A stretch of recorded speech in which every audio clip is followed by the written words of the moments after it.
Now, when you hear this song, what exactly comes to your mind? Fuck being on some chill shit. We go 0 to 100, nigga, real quick. I'm sure you think of classic Drake, a timeless hit and a song that was even nominated for 2 Grammys. But what if I tell you that this song also got Drake slapped? Yeah, cue in Brother Love. I got my MTV out. Savage! I'm a savage! Oh! I'm a savage! Whatever I want, I'm going to get! Whatever I want, I have to get! When Diddy released this video, he wanted to show everyone a passionate, successful man in his elements. But time has given that video a whole meaning. In fact, you could say that the video has aged like milk, and perspective is a mother effer. But apart from the woman Diddy has been accused of abusing, back in 2014, Drake also made the list of people who have been hit by Diddy. Some headlines say Diddy hit Drake, while other headlines say Diddy punched Drake. One thing is for sure, Diddy did put his hands on Drake, but as usual, Brother Love denied anything like this ever happened at all. Like, what made you put hands on Drake? I did not put hands on Drake. Oh. And I do not want any problems with Drake. But whenever something bad is happening or being said about Diddy, you could be rest assured that my man 50 Cent would surely have more details about it. Puff can't even hear a hit. I know he can't, he couldn't. Puff can't hear a hit? That's kind of crazy. He still hear things from back then, that time period. Oh, got you now. Right. Okay. Got you saying. He can't buy the record. He can't. You play it for him right now, and it's hot. He can't buy it. This is why he's fighting Drake. When you hit Drake, because he used the beat that he didn't actually use. 0 to 100. Right. You see what I'm saying? So if he heard it and then he heard Drake's use it, but it wasn't a hit yet until Drake put the lines on the record. And he's upset about that because he can't hear it, but he felt like he took something from him. And he, you know. 50 confirmed that Diddy hit Drake because he felt Drake stole a hit from him. According to 50, unlike the late 90s and early 2000s, Diddy is no longer the guy who could hear a beat and spot a hit, and this is exactly what caused the beef between Diddy and Drake. This beef goes all the way back to 2010. Back in 2010, Drake and Diddy actually got along well together. Diddy featured Drake on the song Loving You No More, which was on Diddy's 2010 album Last Train to Paris. Drake even brought Diddy and Mace to perform at his 2013 OVO Fest, and he even described performing with Diddy as one of the best nights of his life. Toronto, just know I do this shit for you and nobody else. Let's go!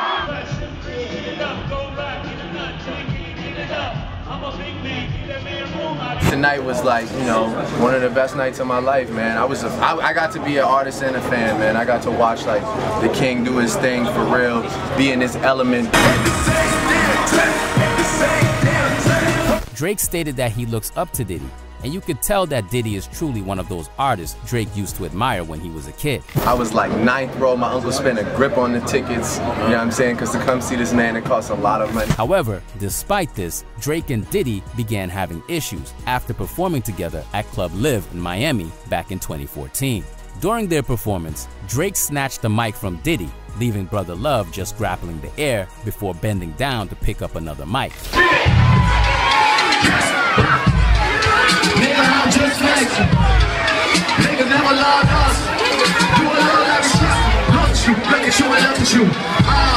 What makes this funnier and even more interesting is that Drake was actually performing the song Worst Behavior when this happened. So you could say he was truly on his worst behavior and just staying true to the title of the song. I believe this was just in the heat of the moment, and Drake didn't do it intentionally, and he probably didn't even realize he snatched the mic until after the performance or after it already happened. Many people believe that this moment is actually what started the beef between Drake and Diddy. This moment has set the pace for what would end up being a bigger beef and in a few months even get quite physical. Drake and Diddy's issues began again because of the beat of the 0 to 100 song. So producer Frank Dukes, who had worked with Diddy in the past, made the melody to the beat and sent it to another producer, Boy Wonder. Boy Wonder was actually in the studio with Diddy when he got the file from Frank Dukes. Boy Wonder pieced the melody together in the same session and made a complete beat, which is the popular beat that we all know. Boy Wonder offered Diddy the beat, but Brother Love passed on it and said he didn't want it. Diddy then later decided that he did want the beat.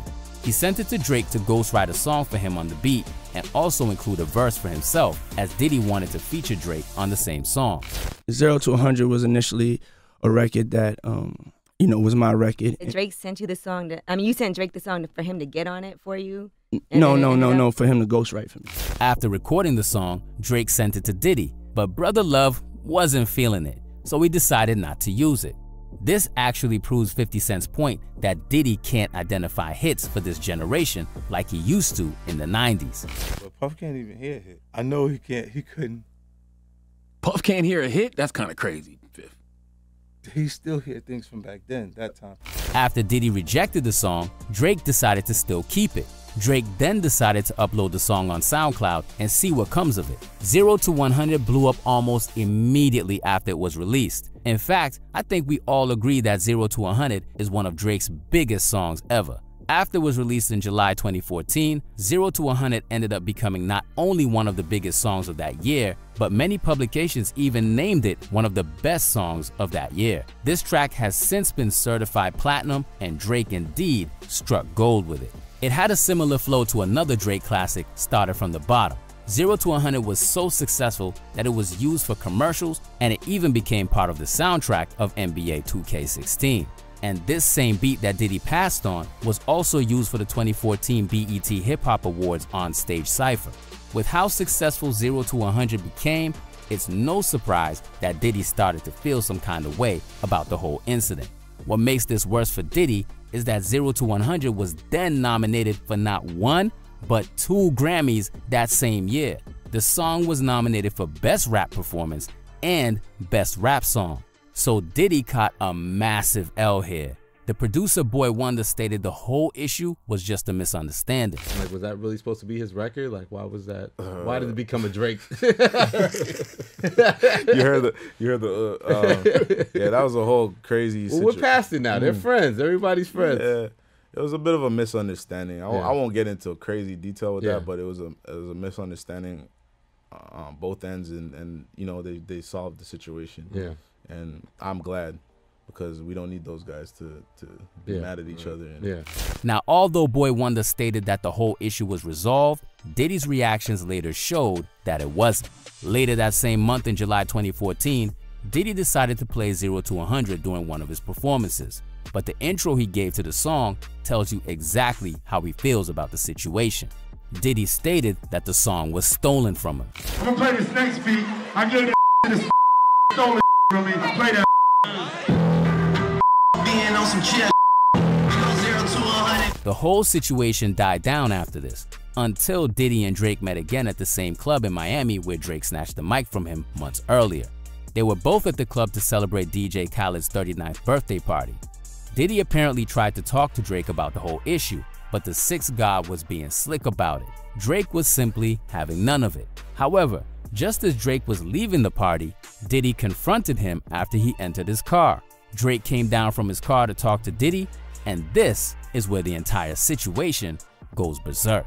No one knows exactly what was said, but Diddy slapped Drake so hard, and the Sixth God went from 100 to red face to tears real quick. Okay, I'm exaggerating, but after Diddy hit Drake, a huge fight began, and Drake even dislocated his shoulder and had to be taken to the hospital. Now, some reports even state that Drake ended up in a wheelchair after this. Said that they had to push him in a wheelchair back to the hotel in Miami.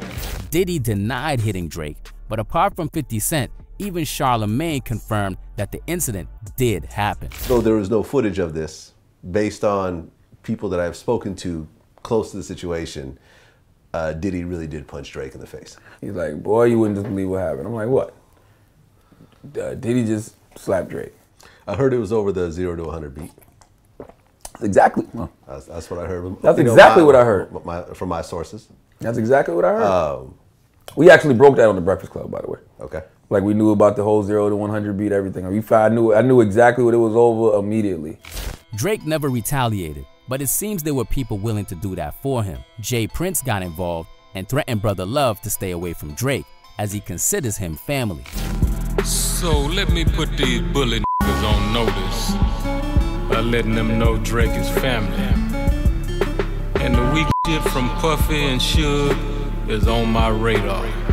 First of all, Puffy, feeling like he can put his hands on my family, open the doors for his family to be touched. Drake then finally responded to the whole issue about a year later, when he seemed to take several shots at Diddy on the song 4 PM in Calabasas. Lines such as, "Even had the OGs trying to press me, ha ha ha ha, no way out cause I'm already in it." Diddy is definitely an OG, and the ha ha ha ha line mocks the way Diddy said the line on his own song, Can't Hold Me Down. And the No Way Out line is also a reference to Diddy's debut album. He takes shots at Diddy again when he says, take that, which is also a Diddy catchphrase. He then compares Diddy to Leonardo DiCaprio because of the way he denied and lied in the Breakfast Club interview. The line, "Drake, will you stop smoking la la," is also a reference to Diddy and Mace's song, Can't Hold Me Down. And on the outro of the song, Drake uses Diddy's "can't stop, won't stop" catchphrase, and he also referenced Diddy's line, "I'ma make you dance to this." These days, it seems Diddy and Drake have gotten past this issue, and the beef has now ended. But then again, this is still hip-hop, so you never know.